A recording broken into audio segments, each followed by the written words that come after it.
इस कहानी की लेखिका है सोनिया सैनी। पूर्ति, ये रेखा तो यहाँ मरी हुई पड़ी है।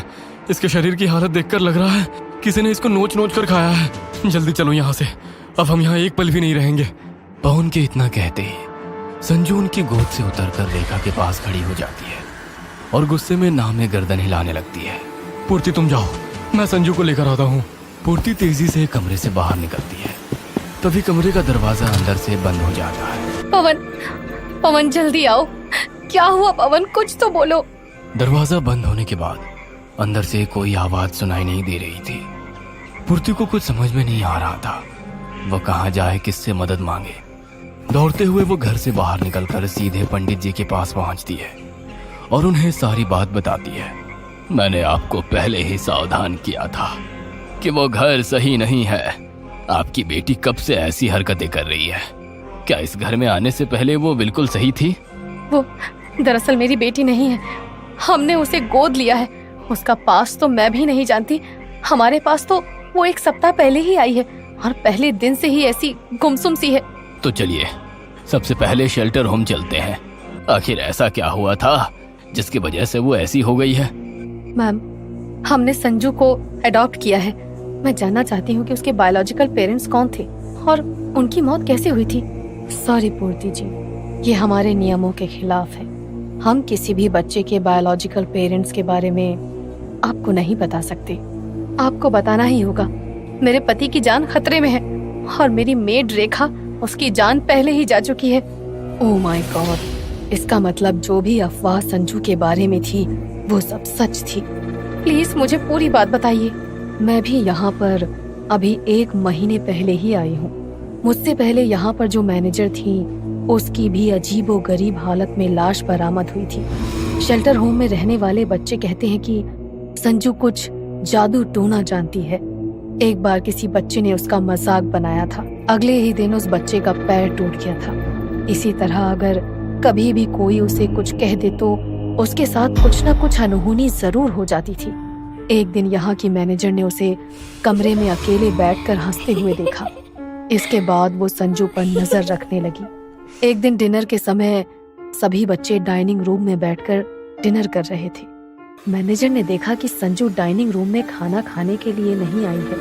वो चुपके से उसके कमरे में गई तो पाया कि वो छिपकली और चूहे मारकर उन्हें चॉकलेट की तरह चबा चबा कर खा रही थी। उस दिन मैनेजर को गुस्सा आ गया और उसने संजू को काफी डांटा। कहते हैं उसके अगले दिन ही मैनेजर की लाश उसके कमरे से बरामद हुई थी। उस दिन के बाद से यहाँ तरह तरह की बातें होने लगी। कोई कहता है कि संजू जादू टोना करती है तो कोई कहता है कि उस पर शैतान का साया है।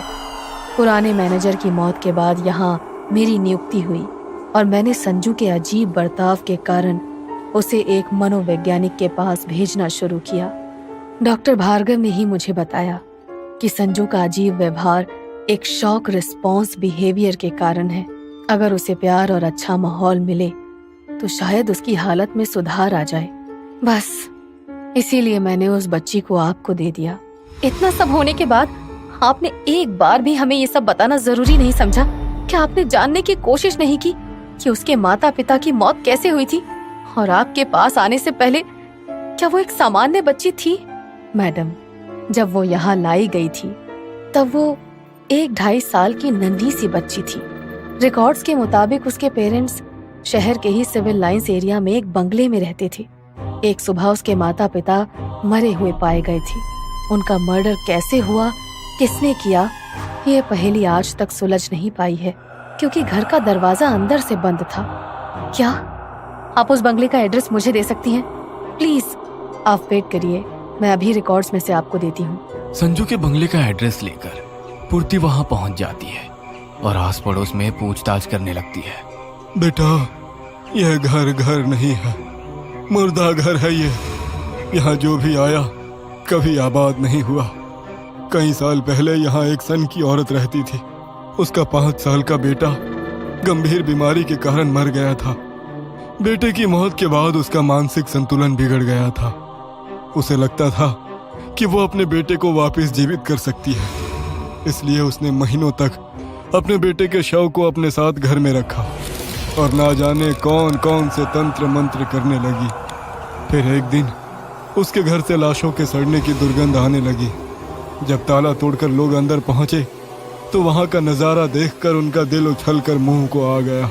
बेटे की लाश के पास उस औरत की भी टुकड़ों में बटी हुई लाश पड़ी थी। पासी में ना जाने क्या क्या तंत्र का सामान फैला था। घर के अंदर कोई भी चोरी या लूट का निशान नहीं था। घर का दरवाजा भी अंदर से बंद था, इसलिए हर कोई यही कह रहा था कि जरूर उसको किसी दुष्ट आत्मा ने मारा है। पुलिस ने भी इस केस को सुलझाने की कोशिश की, लेकिन कोई हल नहीं निकला। सालों तक ये घर यूं ही खाली पड़ा रहा। फिर इस घर को किराए पर देने की कोशिश शुरू हुई, लेकिन कोई भी किराएदार यहाँ एक रात भी नहीं टिक सका। अगले ही दिन सब यहाँ से भाग खड़े होते थे।